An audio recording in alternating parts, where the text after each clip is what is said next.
Grazie Presidente, grazie a tutti. Cercherò di leggere quello che potrebbe essere una bozza di messaggio finale, che naturalmente dovrà essere poi perfezionata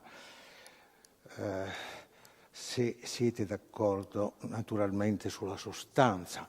Parlerò nella lingua di Dante, come mi ha chiesto la Presidente, nel mezzo del cammino. Ah no, scusate.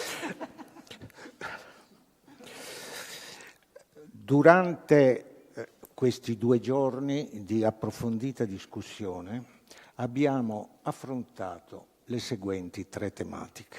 Primo, quali sono le cause della crisi attuale? Come le attuali difficoltà vengono percepite dall'opinione pubblica degli Stati membri.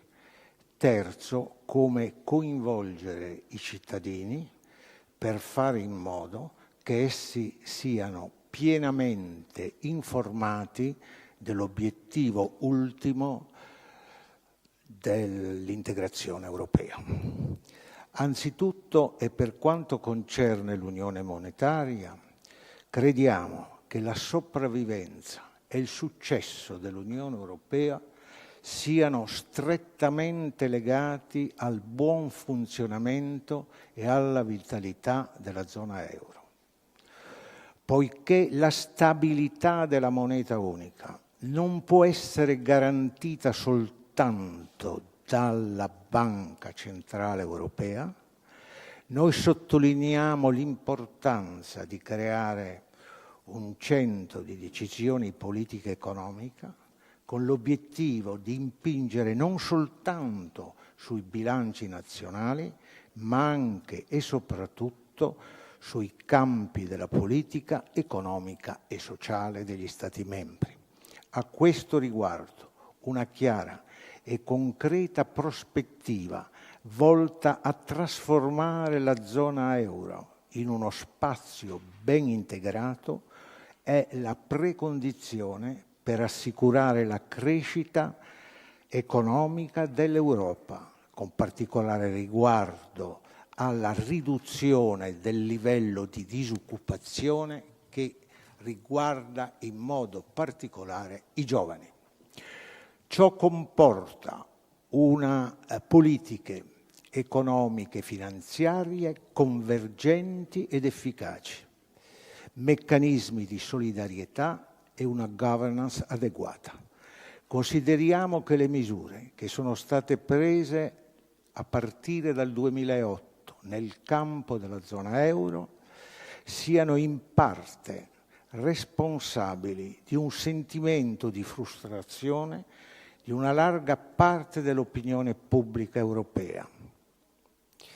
A questo proposito, alcune delle iniziative adottate sono state percepite come eccessive ed arbitrarie e talvolta come il risultato di un processo non pienamente democratico, con particolare riguardo all'Unione Europea nel suo insieme. Riteniamo che gli Stati membri dell'Unione Europea debbano essere guidati da comuni obiettivi politici in campi peraltro già contemplati dal trattato, in particolare per quanto riguarda il mercato interno, le migrazioni, l'energia, l'ambiente, la politica estera e di sicurezza. Ciò appare essenziale per far fronte alle sfide della globalizzazione e per fare in modo che da quest'ultima si possano trarre tutti i benefici e tutte le opportunità che essa può offrire. Per quanto riguarda le istituzioni europee, noi crediamo che prima di arrivare allo stadio della modifica dei trattati esistenti sia necessario assicurare un funzionamento sollecito, efficiente ed efficace delle istituzioni europee E a questo proposito noi esprimiamo la volontà che le istituzioni europee e i membri Stati possano cooperare tra loro in maniera corretta e trasparente. In particolare, il Consiglio europeo deve assolvere pienamente il suo mandato, che è quello di prendere le decisioni strategiche dell'Unione, mentre al Consiglio degli Affari Generali e al Consiglio per le relazioni esterne il compito di adottare le decisioni che loro completano senza rinvii. Per quanto riguarda l'applicazione del principio di sussidiarietà, riteniamo che il Parlamento che uscirà dalle prossime elezioni debba tenere in conto gli interessi dei cittadini europei e definire quindi gli strumenti e i modi ritenuti più adatti per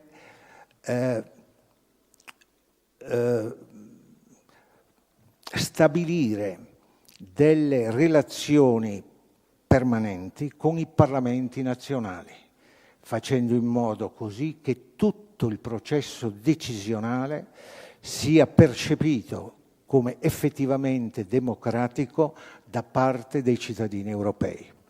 Infine,